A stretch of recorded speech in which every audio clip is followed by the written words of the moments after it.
जब भी हम लोग रिएक्ट जेएस कंपोनेंट बनाते हैं तो उनके एलिमेंट्स को एक पेरेंट एलिमेंट के अंदर रैप क्यों करा जाता है? अगर हम लोग ये ऊपर वाला टैग हटा देंगे ना तो यहाँ पे एरर आता है।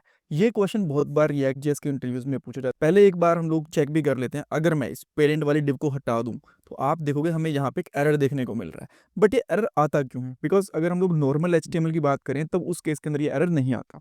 तो देखो बेसिकली होता क्या है कि रिएक्ट के कंपोनेंट के अंदर जावास्क्रिप्ट का कोड और एचटीएमएल का कोड ये दोनों मिक्स्ड रहते हैं। बट डायरेक्टली इस तरीके से हम लोग कभी भी जावास्क्रिप्ट के अंदर एचटीएमएल लिख नहीं सकते। सो यहाँ पे रोल आता है जेएसएक्स का, जिसको हम लोग जावास्क्रिप्ट एक्सटेंशन भी बोलते हैं। सो वो इस कोड को पार्स करती है जावास्क्रिप्ट के अंदर ताकि जावास्क्रिप्ट इस वाले कोड को भी आराम से समझ पाए और उसके बाद में ब्राउजर के ऊपर दिखता है।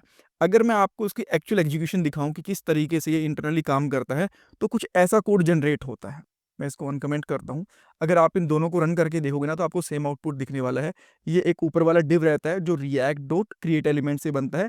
देन इसके अंदर दो h1 टैग बने होते हैं। सो इस तरीके से आपका ये कोड बेसिकली एग्जीक्यूट होता है। बट अगर हम लोग यहाँ पे इस डिव एलिमेंट को हटा देते हैं तो बेसिकली कोड किस तरीके का रहेगा? ये कोड कुछ इस तरीके का बन जाएगा। अब देखो, एक जो जावास्क्रिप्ट के अंदर फंक्शन होता है ना, उसके बाद डायरेक्टली हम लोग सेकंड फंक्शन नहीं लिख सकते इस तरीके से।